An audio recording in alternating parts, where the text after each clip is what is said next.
On one hand, it seems like all this is top-heavy with Venetian and Italian, but this is part of the culture they had, the Jewish culture.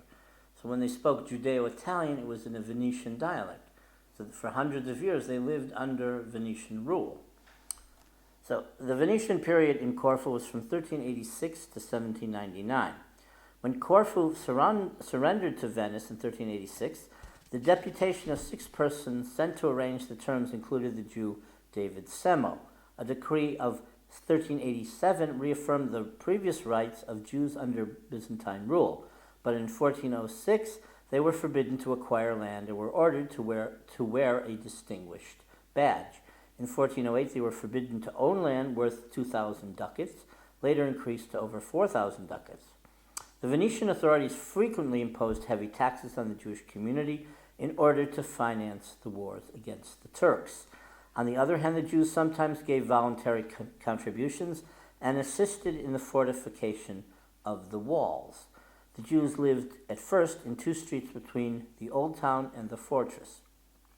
When this area was included in the new fortifications, they were scattered for a while throughout the city, but in 1622 they were confined to a ghetto.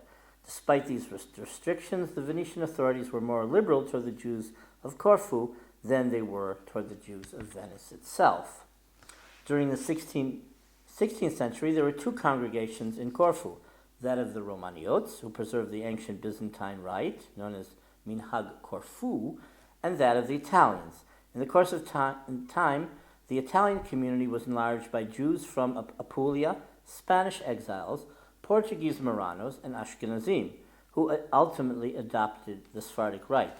Sephardic rabbinical authority and political advisor Don Isaac Abravanel was in Corfu for a very short time, and I think he wrote a commentary on the Book of the Prophets. Relations between the 2 communities did not always run smoothly. The Romaniot community enjoyed special privileges and objected to the right of permanent residence being granted to the Italian Jews. Between 1662 and 1664, all Jews of Corfu received equal status. Each of the communities had their 2 overseers, called the Syndiki, 2 kashrut supervisors, and 2 parnasim. In 1563, the traveler Elijah of Pizarro reported that the Italians constituted the majority of the Jewish colony in Corfu. They imposed their language on all the Jews of the island, most of whom spoke the Apulian dialect interlaced with Greek words. In 1522, there were about 200 Jewish households, in 1558 about 400, and in 1663 500. The Jews of Corfu engaged in dyeing, leather tanning, money lending, trading, and the brokerage of goods between Venice and the Levant. The Jewish merchants of Corfu were granted privileges not granted to those of Venice itself. A New Testament in Judeo-Spanish was printed in Corfu in 1829, no doubt for missionary purposes. Hebrew printing by Jews began in 1853 and continued until 1896. Of 14 items published, 13 were by Joseph Nachamuli, who also supplied a Greek translation of some of the liturgical items. The British period was from 1815 to 1864. The Jews deteriorated under this period. They were excluded from public office and disenfranchised, and Jewish lawyers were forbidden to plea in court. Judah Beavis, known for his support of the ideal of the return to Zion and of the Haskalah, the Enlightenment Movement, was rabbi of Corfu from 1831. In 1855, the Jewish community comprised 4,000 people. Corfu was annexed to Greece in 1864.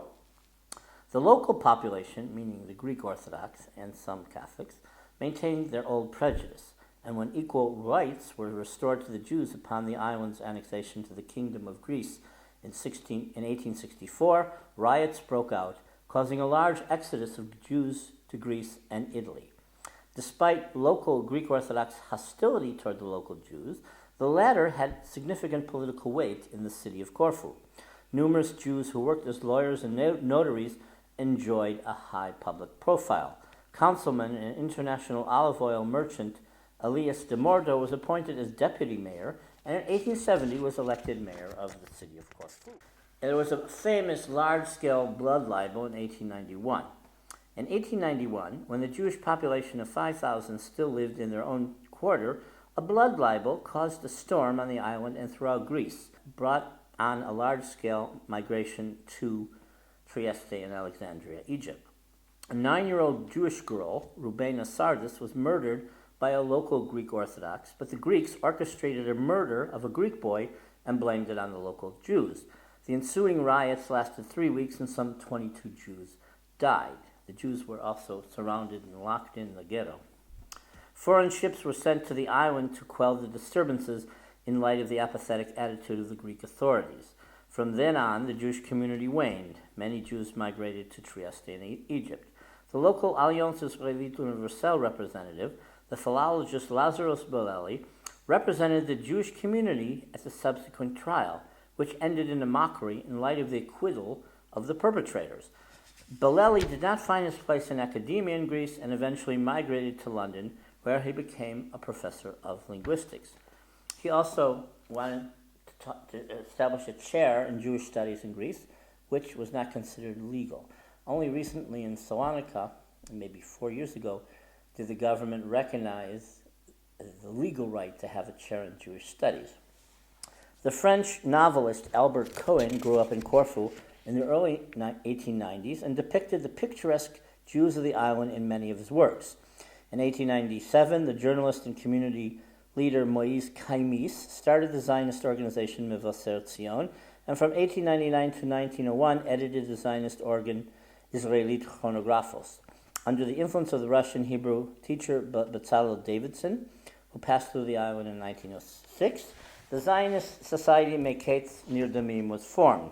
In 1913, Chaim Mizrahi formed the Zionist organization Tikvat Zion, and in 1924, a new group called Theodor Herzl was formed, and it eventually affiliated with the Zionist revisionist movement.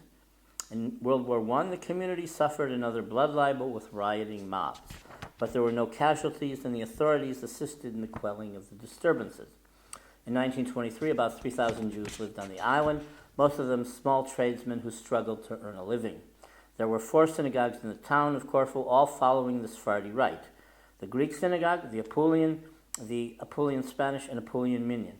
Now, why Sephardic rite? Because when the Jews came to Salonika from Spain and the Iberian Peninsula, they essentially became the hegemonic rabbinical authorities, and the prayer books changed to Sephardic prayer books, even amongst the Romaniot and Italian Jewish communities. In 1932, the Rabbi Judah Nechama, who came from Hebron, became the rabbi in Corfu, failed to persuade members of the Italian Chevra to accept leadership positions in the Jewish communal administration. Since they refused to accept the authority of the Greek Chevra, the Supreme Court in Athens ruled that each Chevra would remain separate from the communal organization. On the eve of World War II, the community numbered 2,000. Now, before Nechama, the chief rabbi of Corfu was an Ashkenazi Rabbi Abraham Schreiber, who was the grandson of the famous rabbi of Presburg, the Chatam Sofer. He was much more liberal, though. In 1915, Chief Rabbi Schreiber, assisted by teacher Moises Kaimis, founded an evening school for the needy Jewish pupils to whom the community offered free meals. His efforts succeeded, and the number of pupils who attended rose from 30 to 230. In 1925, Rabbi Schreiber founded a rabbinical school. Today, the only synagogue left is the Scola Greca. There were 2 Romaniot synagogues. During the occupation by the Italians, 1941 to 43, there was relative quiet. The Germans occupied the island on the 27th of September 1943. On June 14th, 1944, 1,800 Jews were deported to Auschwitz. Before that, they had been arrested on June 6th. They were imprisoned in the fortress, and then they were sent to the Haidari camp in Athens and then deported. On June 10, 1944, 4 days after the bombing of Normandy, with the end of the war in sight, the Jews of Corfu were rounded up to be deported off the island. First, they were imprisoned in the old Venetian fort in dank or dark, cramped quarters. When they were sent off the island in small boats, the final destination being Auschwitz-Birkenau. Of the 1,795 Jews of Corfu who were deported, only 121 would survive.